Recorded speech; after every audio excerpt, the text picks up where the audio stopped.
Welcome to Voice from the Corner session. Voice from the Corner is an initiative from the Center for Qualitative Research. Every year, the first week of August is celebrated as World Breastfeeding Week around the world. Even after this week, the government of Bangladesh conducts various awareness activities and campaigns on breast milk throughout the month of August. Not only the government, but also NGOs and other research organizations, they also have some kind of initiatives on breastfeeding.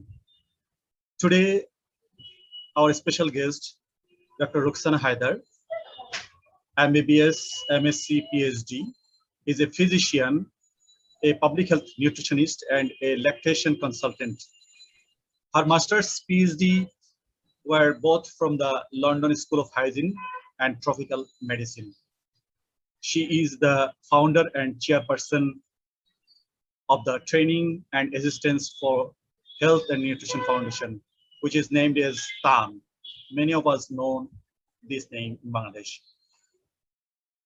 And co-chair of the World Alliance for Breastfeeding Action WAVA Steering Committee. She was previously a regional advisor for nutrition, health, and development at WHO's Southeast Asia Regional Office in India. Prior to that, she worked in Bangladesh with the International Center for Diarrheal Disease, named as ICDW, UNICEF, John Snow Inc., and the Urban Family Health Partnerships. Dr. Rukhsana has been actively protecting, promoting, and supporting breastfeeding for over 3 decades, both nationally and internationally, and remains on the various advisory committees.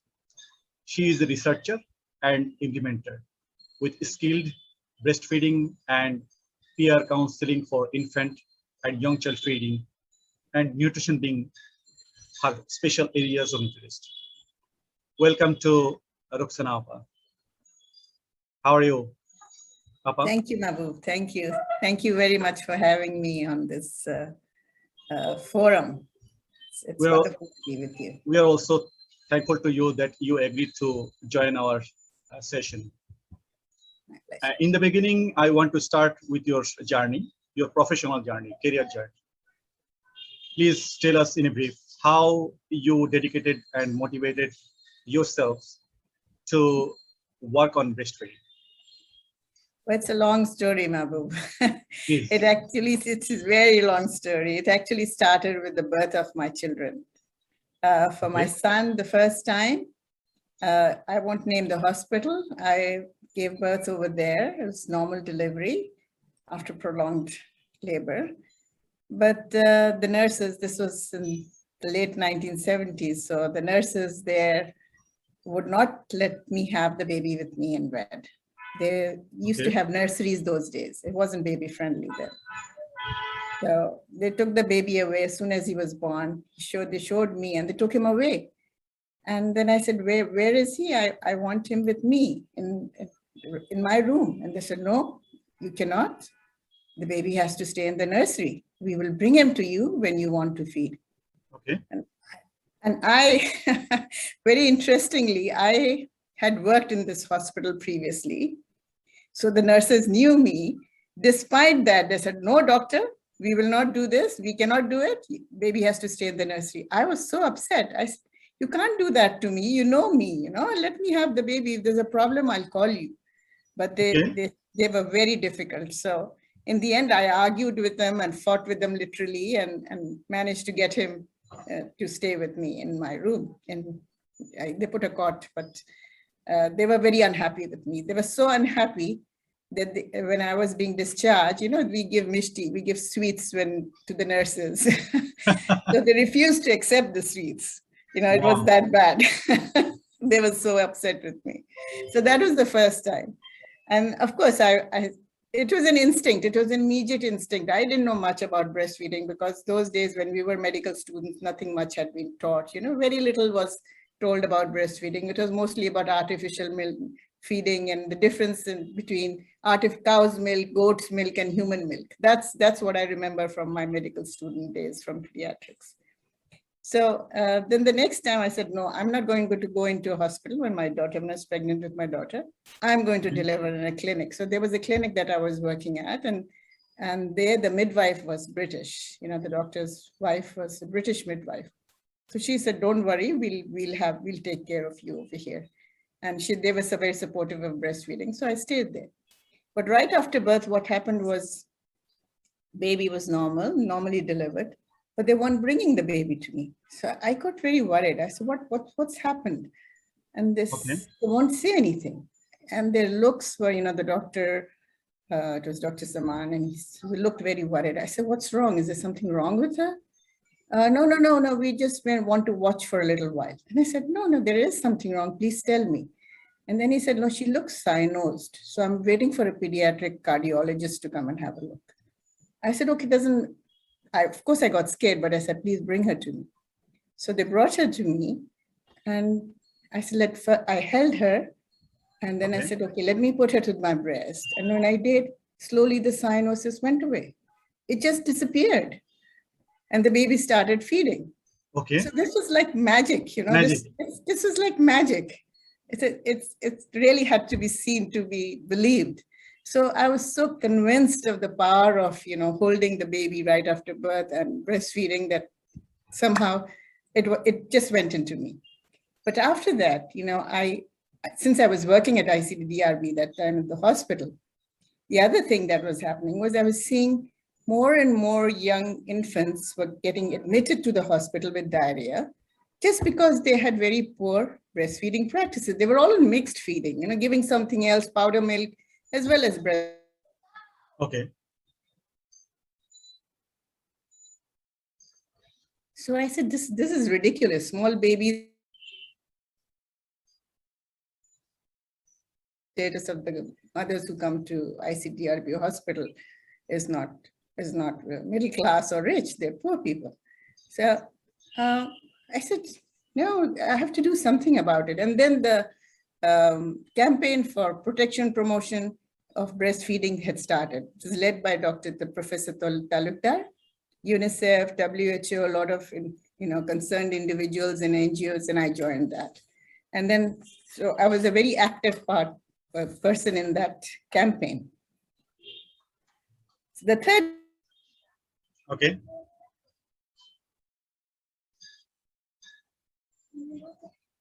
I got up.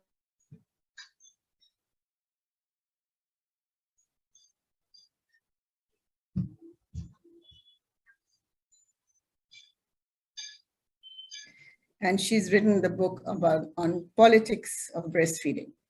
So I was exposed to the other aspects of breastfeeding, not only the nutrition aspect, politics of breastfeeding. You can imagine it strikes something in your mind.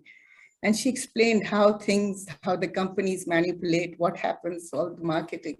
And she was so, inspiring that I was supporting you. I was really, tuned in. I said, okay, she's an activist. I also become an activist, so that's how I became an activist. So these three things are really what set me off. And I've been doing breastfeeding ever since. Public health nutrition is my field, but in that niche, breastfeeding is my special interest. Okay, Appa, thank you for your experiences and how you came here. So can you explain, please, what is the current scenario compared to your journey began with breastfeeding? Please describe something about Bangladesh study, Bangladesh scenario. So we can learn. Of course, I will do that. But before I do that, there are more steps in how things progressed, And if you allow me, I'll tell you that what happened in 1991 was the launching of the Baby Friendly Hospital Initiative. Okay, please. So that was national program. WHO had designed the breastfeeding counseling course, the 40 hours counseling course, WHO and UNICEF. It was first pre-tested in Bangladesh. I was one of the core trainers. So Again, Professor Talukdar was there and some other colleagues, and we were core trainers. I mean, all the very vocal advocates. We were very committed to breastfeeding, so we became the trainers. And then it was field tested again in Bangladesh. So 2 times I was there as a core trainer, and I'm very fortunate to have Dr. Felicity Savage, the late Helen Armstrong, Marina Rea. They were the trainers, they were the course directors. So, now that I had the tools, I had the confidence for breastfeeding counseling, I wanted to apply it. But, at that time, they were saying this is only for maternity facilities. Now, I was working in a diarrheal disease hospital. They say, you can't do it there. You can only do it in maternity facilities. I said, why not? Because little babies, young infants are coming there with diarrhea. Mothers are there. Okay, they're not pregnant, but at least the younger babies, mothers of young infants, I could counsel. So I said, okay, I got a grant from WHO after much arguing. And then we started breastfeeding counseling. We managed to convert mothers of young infants below 3 months of age who were on mixed feeds, giving artificial milk as well as breastfeed. We converted them to exclusive breastfeeding within a space of 2-3 days. That was the power of the breastfeeding counseling. People said, oh, but once they go home, they will not continue. But they did. We followed them up for 2 weeks after discharge. They came back and most of them continued. This was really a landmark for WHO. And this project was again replicated in Are you talking about BINP or different? No. This was a research project in ICDRB hospital. Okay. With admitted mothers, with infants who were admitted with diarrhea. Okay. So this was, if we could do it here, that means you could do it everywhere. You don't have to wait for maternity. You see, the thing in Bangladesh, even at that point in time, were that only a few mothers were going to hospital. 60% or so, 60-70% of mothers were delivering at home. They were not going to health facilities. So if we depend only on the BFHI, the baby-friendly hospitals, we won't reach the majority of mothers. So I said, we must counsel mothers wherever we get them. Whether they're in the community or they're in other hospitals, we must counsel. So that's how it happened. And then after that, I started the breastfeeding counseling program at ICDDRB, and it's still going on. So that's my legacy for ICDDRB. And initially it was with my project money. And then later on, when I was leaving for WHO, I told the director, I requested him, I said, this is Dr. Sack, David Sack. And I said, Dr. Sack, David, please, I've done it all these years, supported breastfeeding counselors. Please, support them from core funds. And he agreed. Okay. Yeah, he agreed. Okay. So they became core employees rather than project employees. So that was a big achievement. And also helped establish the creche at ICDRB. Because if our nurses could not breastfeed their own children, they would not, explain to the mothers or encourage mothers to breastfeed their infants. You see? So good the staff, yes, absolutely. You have to support your staff. Yeah. So that's very interesting. Some of the people, if anybody from ICDDRB listens in, they'll remember. And I remember somebody asking me when I was going around collecting money for, for the creche. And they said, what? Is there news? I said, are you crazy? I was 40 years old. I said, of course not. I'm doing it for my staff. So that's how it happened. And it's still there. So those are the things that last. And then I went on to the lactation management course, the International Lactation Management course in London. It was a 4-week course. Again, it was run by Dr. Felicity Savage and it was co-directed by Gay Palmer. This is the first batch. I was very fortunate. I went into the first batch. And since I was already interested in, preventing disease rather than just treating it and breastfeeding counseling, I said, I want to do it in the community. So Dr. Felicity, she said, okay, why don't you follow, I'll arrange for you to follow to NHS, the National Health Services in the UK, NHS. So you can follow them and see how they do lead the peer counseling groups. And I did that. I stayed another 2 weeks after the course and did that in the community. And I was hooked for life. So I did it. I learned from them. And that's what I've been doing ever since, whether I was in WHO or anywhere else, peer counseling has been continuing in Bangladesh. So and TAHN came into existence in 2000. So it is also a journey of your TAHN organization. Yes, got established in 2000. So Okay. basically to support the peer counselors. They're still there, a few of them, Yeah.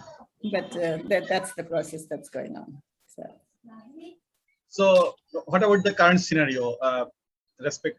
If you think about that late 20, you started that time, and now, is there any difference or what you are seeing? Oh yes, there's a lot of difference. Lot of changes, yeah. Lot of changes. Achievements. Those days. Yeah, of course. Yeah, achievements as well. Changes means, like I said, we were a core group of, advocates and trainers, and we were all very committed. Some of them are still there, and many have moved on to other areas, but we were very committed. And that commitment showed when we went for trainings or we went for any meetings, it showed, that we cared for breastfeeding, we cared for the mothers. When we talked to patients, we cared for them, I remember this is a person who makes me laugh. In ICDDRB at the ward, we had 3 units. And I was in 1 unit. Since the mothers, when we gave rounds, doctors from each unit would give the rounds. And when I was giving rounds, the mothers from the other units would come and try to talk to me. So I said, Ma, which side are you? Where's your bed? And she would point out and said, your doctor will come and talk to you. Since I have to see the patient this side. They said, yeah, but they don't talk like you talk. They don't explain anything to us. They don't listen. You see, that was the secret. They did not listen to mothers' problems. So I had the crowd coming to me. Of course, I had to direct them back to their own doctors. So you see, that was the commitment. And that commitment shows when you talk to a mother. When I go to the field and I talk, they listen to me. They listen to me and they open up. They tell me things that, even my peer counselor sometimes, she says, I didn't know that. How come she told you that within 10 minutes? He said, it's because you instantly build a rapport with them. Rapport, yeah. Yeah, that's it. Big thing you have the attitude. You sit with them, you build a rapport, then they know that you care for them, that you want to hear them and you want to help them. That's the difference. That I think is missing in many of the young professionals and health professionals now. They don't give time to the mothers, to the patients. They just hear the problem. What's your problem? Give the prescription, out. I've seen it again and again. And I go to the field, so I hear from the mothers that they go to hospitals. Not a single one of them has been told how to breastfeed, how long to breastfeed, what problems they may face, why it is important. Nothing. So we have to tell them everything. So that is the difference, that's those days when the baby-friendly hospitals started, they were really baby-friendly. But now they may call themselves baby-friendly, but unfortunately. Okay. So many things will come into today's discussion. My next question is, what is the greatest challenge for promoting breastfeeding in Bangladesh or around the world? Because you are working in different countries, many countries. You have seen many things. What are the difference or what are the challenges still in breastfeeding counseling?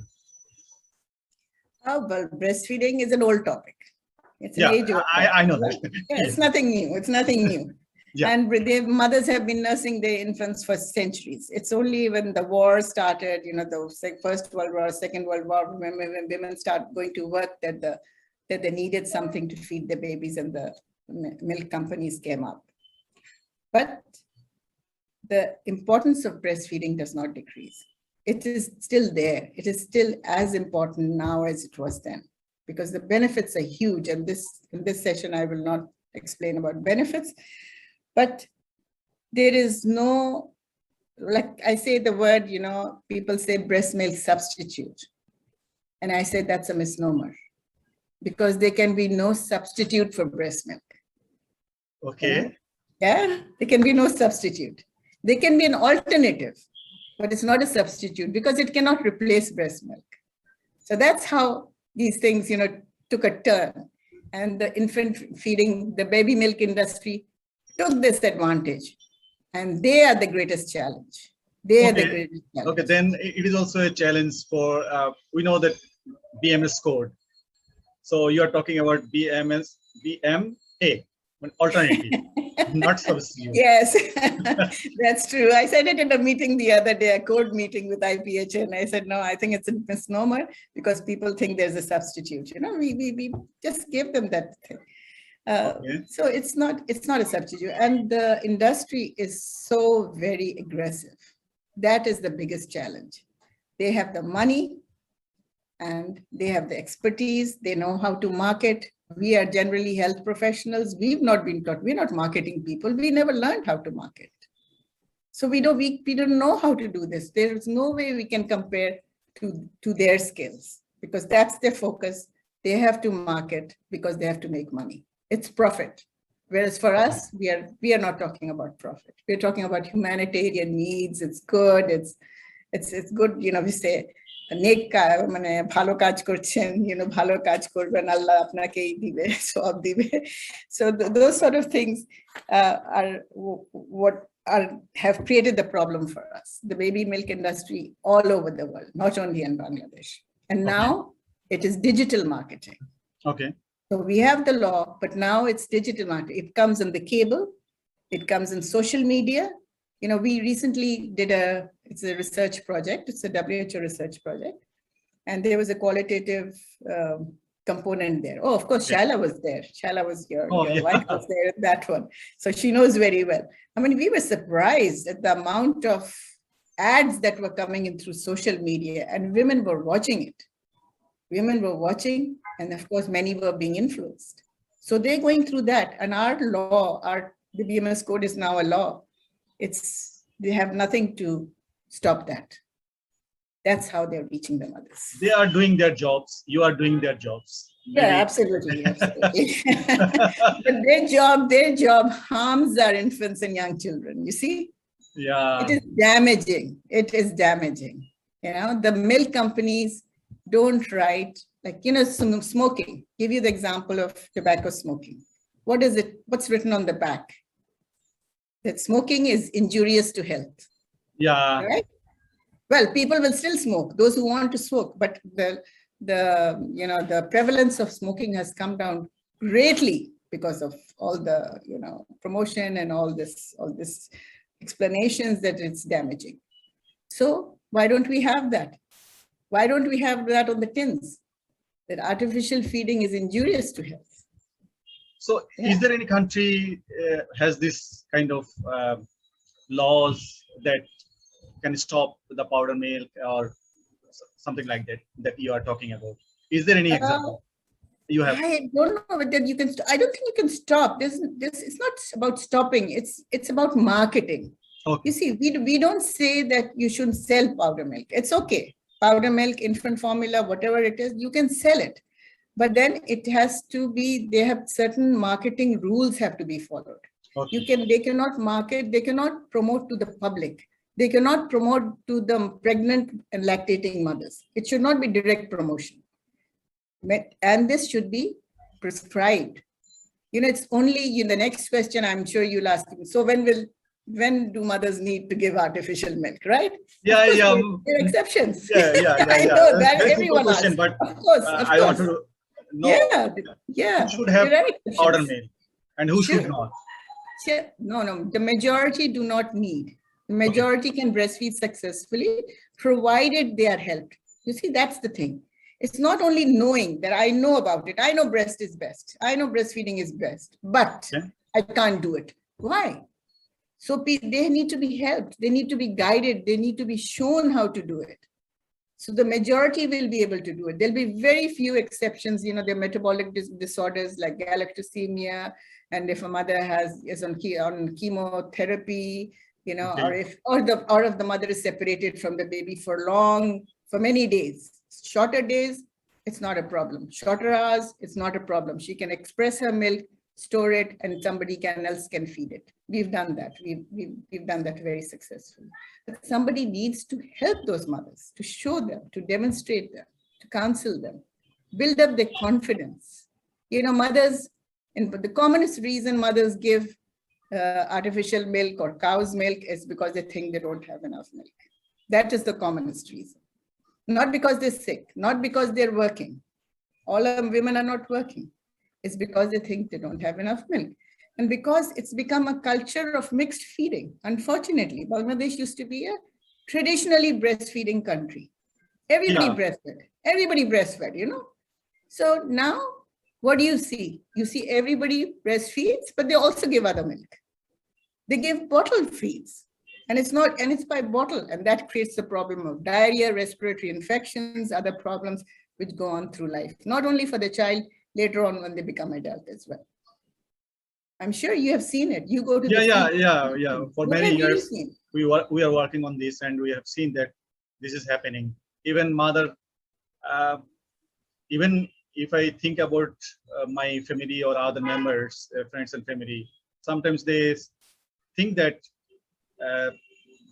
the breast milk not enough for the baby. The food is how they are breastfed. This is not enough for the baby to grow. So this is also a dilemma for them, whether their child is getting enough milk from the breast or not, something. So what do you think about this? Is it That's what I said. true? That's no, it's not. But what is true is that they think they have this misperception. But how do you explain it's enough? It's okay. How many times does the baby has wet nappies? Okay. So at least 6 times during day and night, if the baby has wet nappies, then the baby is getting enough milk. Is the baby happy? Is the baby feeding? Is the baby? That also. But the most important thing is the diapers. 6 diapers, 6 or more diapers is what it is. Okay, Appa. Is there any data on powder milk is important in Bangladesh? Do you have any idea how much? This is, of course, the numbers, the figures keep changing. Figures keep changing every year, more and more. You're seeing artificial milk, tins of milk everywhere. You know, there used to be just infant formula. Now there's something called follow-on formula.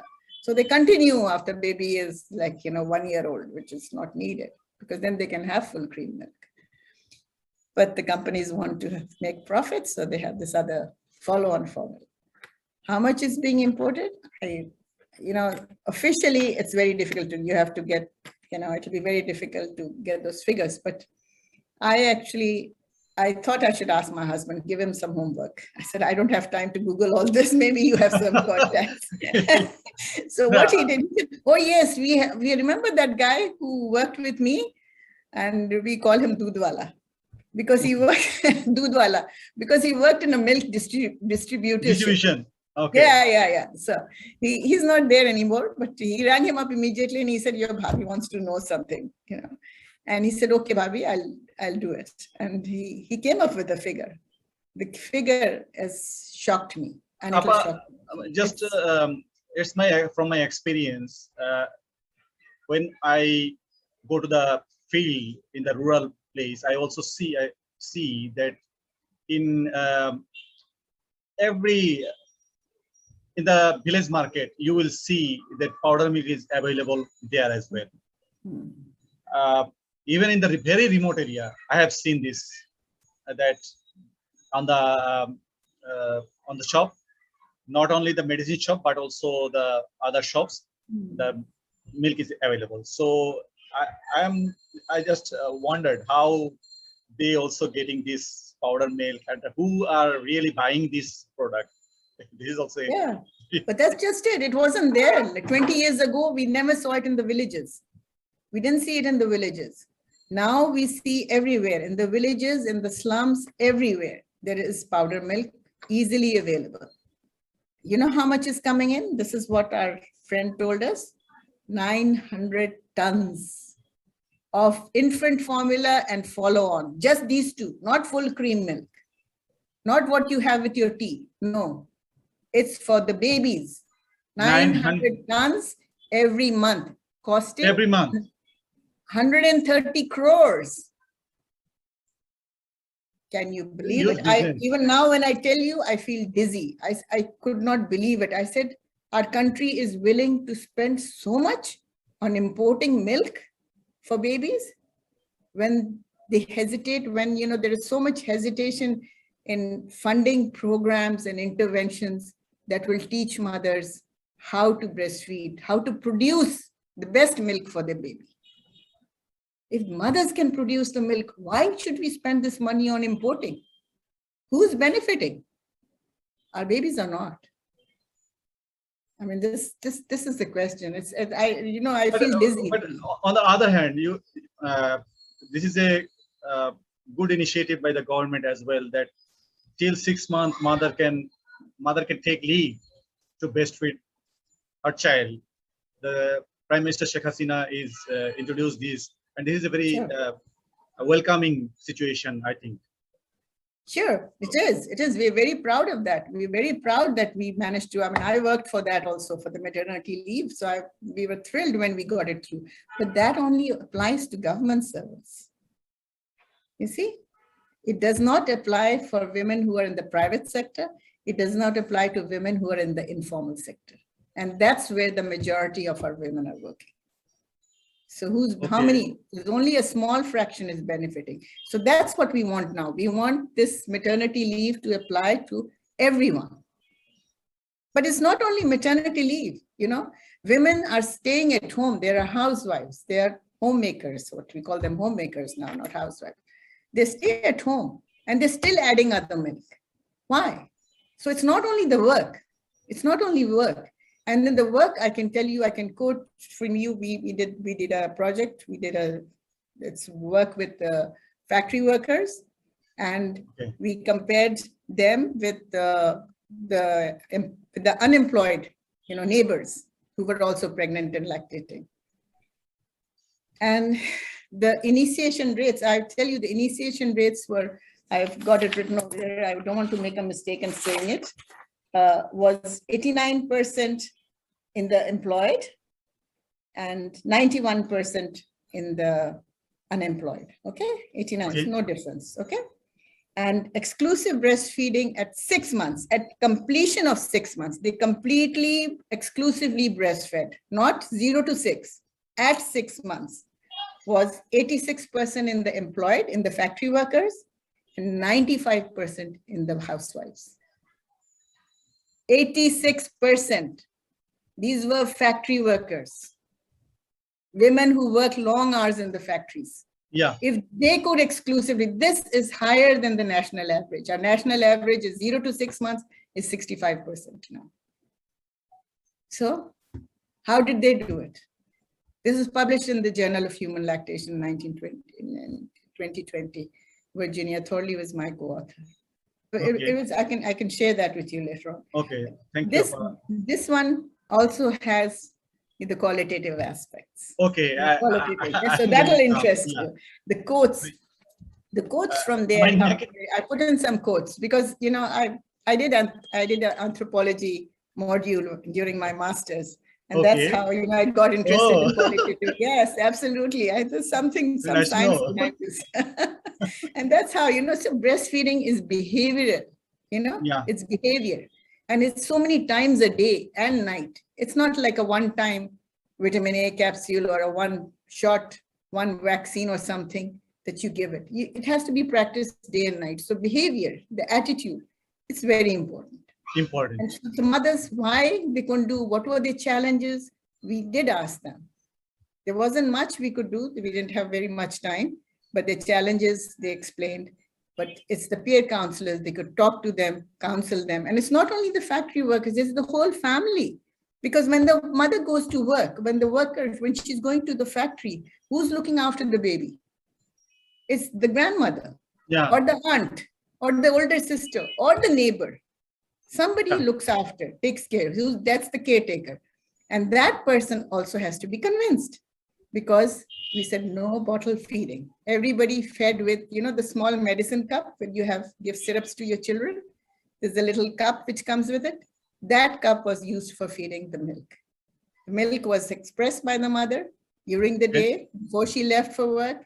It was expressed in her factory There is no place. She didn't have place. She went in the bathroom, or she went in the canteen, or she went to the guard's room somewhere, and she expressed milk. So 2 to 3 times a day, she could express milk and bring it back home. That's how they managed to exclusively breastfeed. So if that is possible for factory workers, why won't it be possible for the rest of the mothers? It needs help. Okay. It needs help.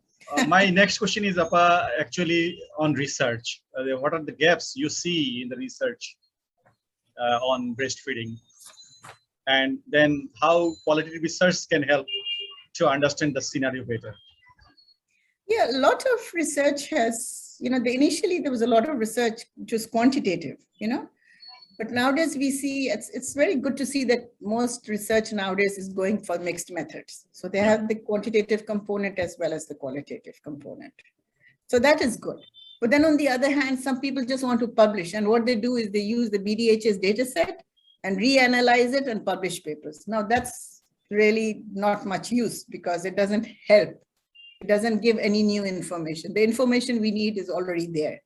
Initiation of breastfeeding, exclusive breastfeeding, median duration of breastfeeding, onset of complementary feeding, how long they're providing complementary feeding, what type of complement. It's all there in the PDHS. So reanalyzing, hashing it doesn't really help. So what I think personally is that any research now for breastfeeding, we know enough. We've got loads and volumes and loads of data and very good studies as well. What we need is action research.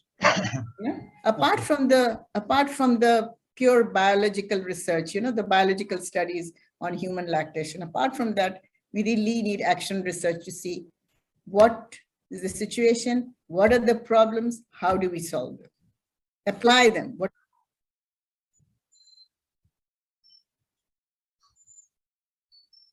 You see, because usually researchers are a different group of people. Yeah, they don't interact. And if they don't interact, then the lessons are not learned, the lessons are not applied. So qualitative research.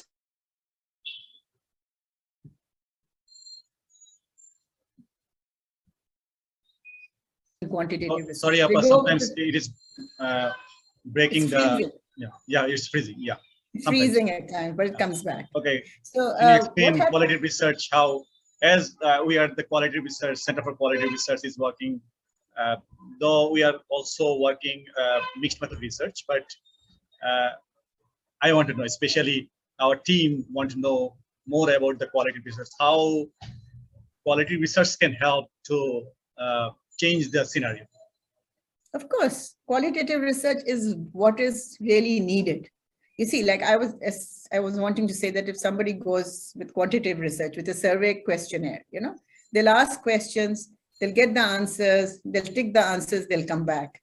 But the problems, the challenges, why a mother is not breastfeeding or why she's breastfeeding, what else is upsetting her, what is she thinking? This is not going to come from quantitative. This is going to come from qualitative.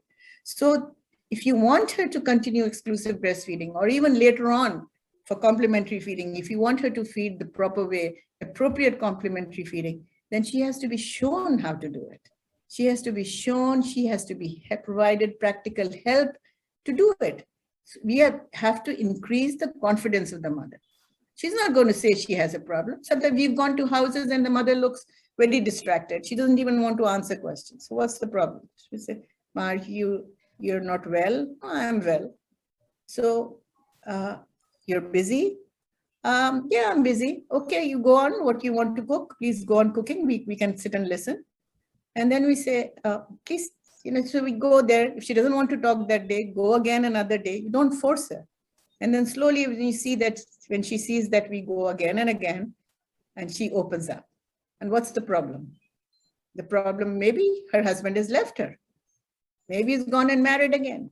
Maybe that he is not earning. Maybe she does have a husband, but he's not earning anything. They don't have any food. She's worried about that. What is she going to talk? So she just answers. If it's quantitative, she will just say yes, no, say some things and get rid of the interviewer, because they know what they're supposed to answer. They know that. There is enough promotion going on. There is awareness, but they don't practice. But the real challenge is why she can't do it. There's a lot of mental depression, you know, there's postpartum depression. And that's not even recognized or, you know, identified. Certain projects have done it, but nationally there is nothing going on. And this is really a big area of research. If somebody's in, I talk to the people who are dealing with mental health, and I said, listen, you want to go to the field, I can take you to my field. You know, I have fields in Dhaka, in Badda, and in Chittagong, and in Anwara. I said, yeah, I can take you there. You can talk to the mothers. But, you know, everything cannot be done at office level, at hospital level. It has to be community level, home level. So what are the interactions? Who in the family supports her? Who doesn't support her? You know, so counseling the whole family is very important. And that comes with counseling also, you know, you use the qualitative method tools. There are tools that you apply over there. And the more the interviewer or the qualitative researcher interacts with families, they will learn how to do it. How the way of talking is totally different from a quantitative research. Okay, Appa, you already mentioned that there are many mixed method researches going on, but sometimes I feel that for quantitative research, qualitative research is designed. That means in a pocket, you introduce qualitative research to say that this is a mixed method research, not the, this is also another issue. Yes, sometimes yes. I feel from myself. Yeah, you said it, Mahbub, you said it. I've read some papers because I have a student. I have a PhD student from the University of Ontario who I'm mentoring over here. I'm on his PhD committee. And I have a master's student from the university in Australia. And they're both working on breastfeeding. So I tell the master students that she's been looking up peer counseling and the papers and the mixed method studies. And I said, tell me the details. How did they do the mixed methods? So there's more on the quantitative. There's very little on the qualitative. So this is what you've noticed, and this is what we're seeing. And, you know, there is more to it. Training of interviewers, for instance. Training takes long. You cannot become a qualitative researcher or an interviewer in 2 days' time. It just does not happen. It's totally different way of training. It's not mentioned anywhere. Look up the papers, see if they explain that. They don't. So that's where, you know, all the difference. That's what makes the difference. A good researcher and a poor researcher, a good interviewer and a poor interviewer. If you want information to come, you need to spend time, and you need to know how to talk to the mothers to get the information. Okay, Appa. Then my next question is, do you see any gaps between the program and the research? You have enough, you said that we already had many knowledge, already have many research on the breastfeeding, even in Bangladesh. So what are the real gaps between the program and the research so we can work on in future? Well, it would be a lot, you know, because what we want is for the research to identify the weak areas and for somebody to take it up and apply in the program and then report back, you know. So it has to be a cycle. You apply something, lessons that you learn from the research, put it in the program and say, this worked, this didn't work. And, you know, when you do research that's very focused, you have trained, you have your staff are well educated. In many cases now they're taking masters. But when it comes to program, you won't have master's level people working at field level. You'll have community health workers. Their educational level is totally different from the research, you know, staff. So when it comes to field implementation, it becomes different. That's why the results are not the same.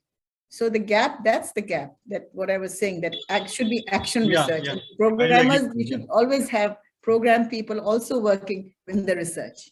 Then they can give their ideas. They'll say, no, this will not work. This will work, or this will need more time. See? So those are the things, the interlinking between the program and the research is very important. Okay, Appa, thank you. Okay, my next question is, are you satisfied recently there is a publication that the Bangladesh get the first. There is a rank on breastfeeding, and Bangladesh is the first.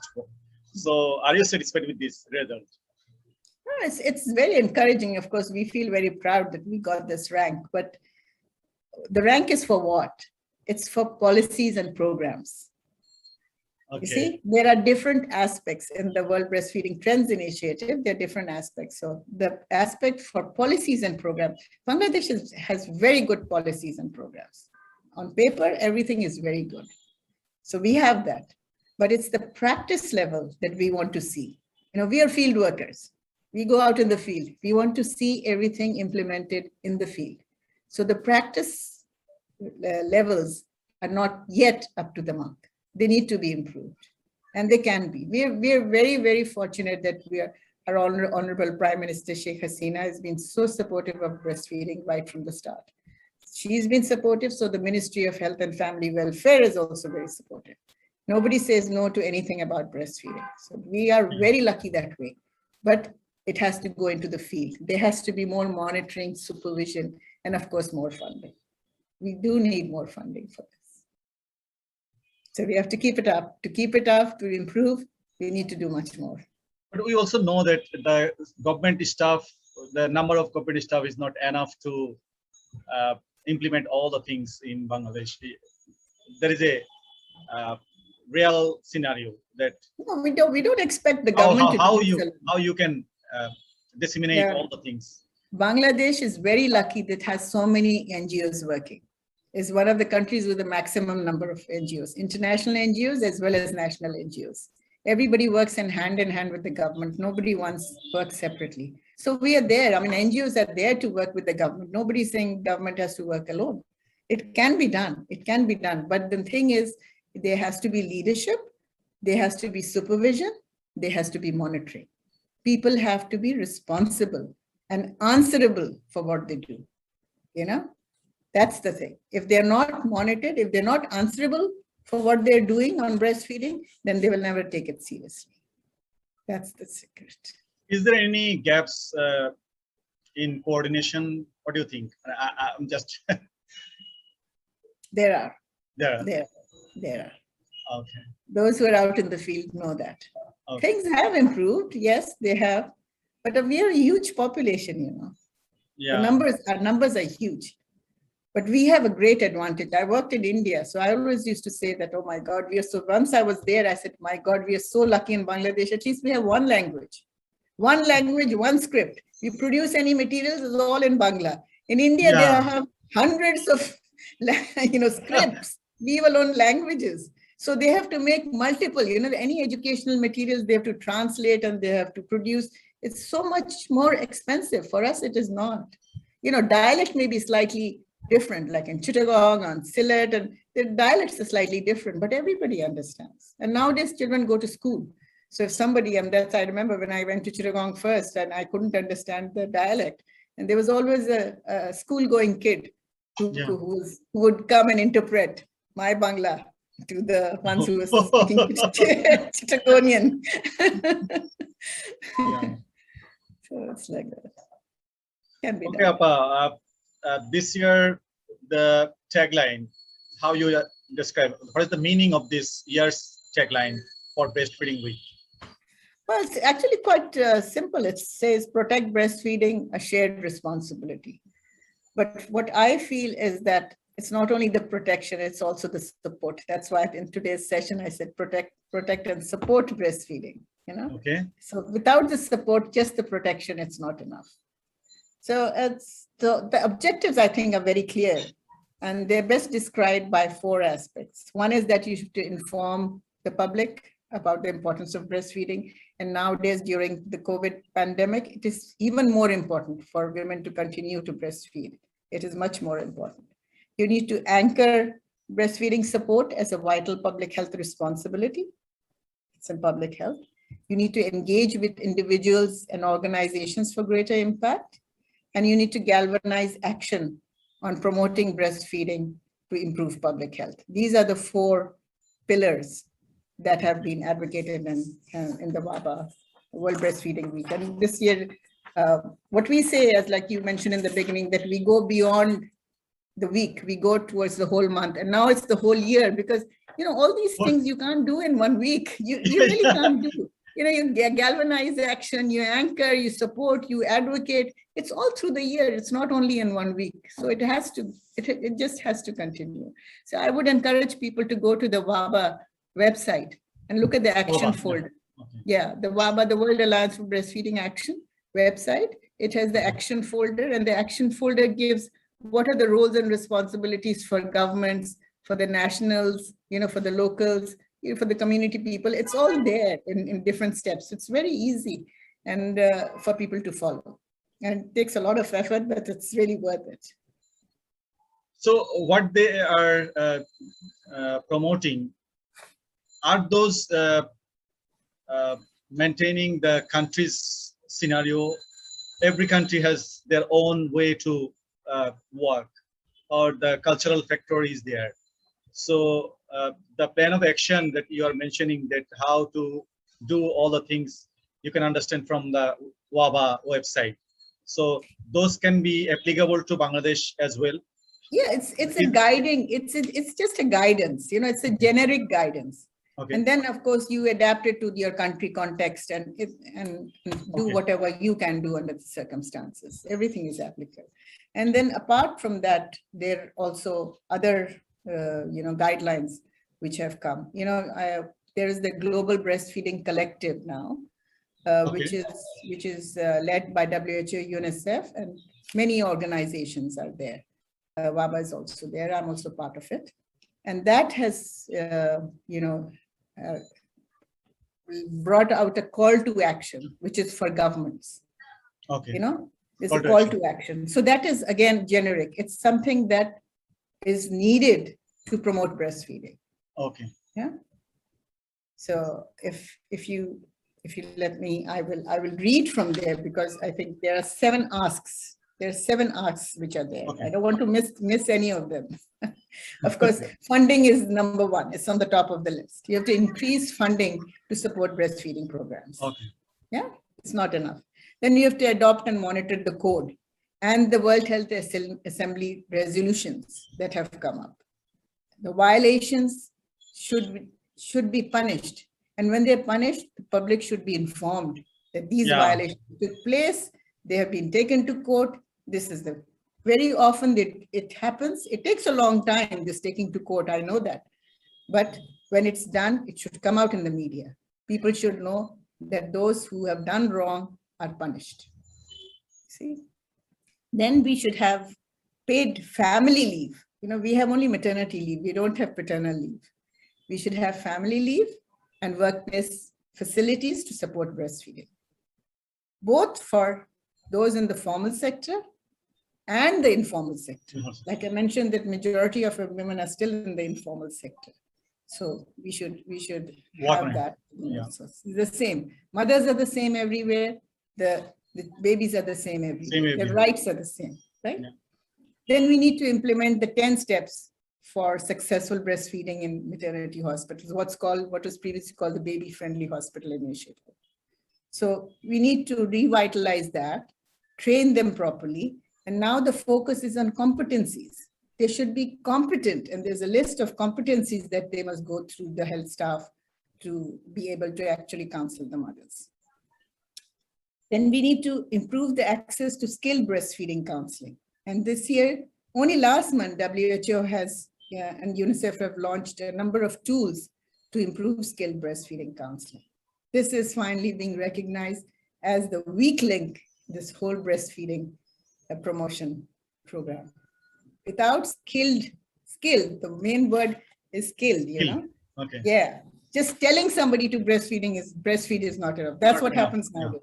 Health professional, you must breastfeed your child. That's not enough. They must be explained, and that's the skilled breastfeeding. Then the 6th point is to strengthen links between health facilities and communities to support breastfeeding. Once mothers get discharged, they go into the community. They don't go back to the hospital. Breastfeeding problems are not sickness. They won't go to a health facility unless the child is sick. And if the child is sick, the child only gets treatment for the illness. breastfeeding is not an illness. It's a physiological thing. Yeah. So it has to be supported in the community. So for instance, our peer counselors, the doctors don't recognize them. They think, okay, these are poor women, lay counselors or community health persons. I know more. How much do they know? But they must respect them because these are the women who are supporting the mothers and in the community. So if they say this is a problem, they take somebody to the health facility, there should be a link. The referral chain, that referral chain must be there. And finally, last but not least, you must monitor the progress of policies and programs and the funding for breastfeeding. Okay. So this is for all governments. These are 7 asks that you say that there. 7 asks for governments. Okay. All of them are valid. Yeah, nothing, of course. Nothing Valid for Bangladesh as well. Yes, for every country. Valid for every country. Yeah. Yes, absolutely.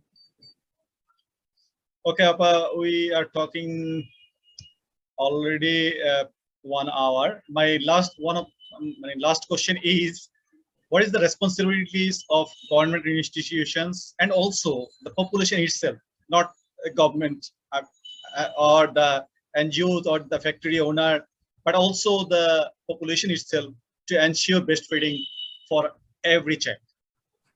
So the government have already said, so that's the 7 asks. That's for every government institution. They must make sure they have money for programs. They must follow the code. They must have the health facilities trained up, staff in health facility. They must have the link, all those. The 7 asks are for all the government.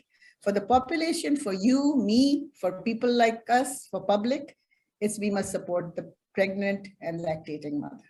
You must support her, encourage her, and help her so that the babies grow up to they survive. Number one, they survive.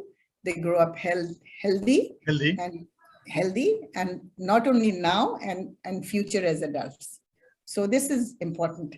And finally, I will quote this from WABA, which has said that breastfeeding is a human right that needs to be respected, protected, and fulfilled. We should not forget that. It is a human right. It's the right of the mother and the right of the child. We cannot neglect that.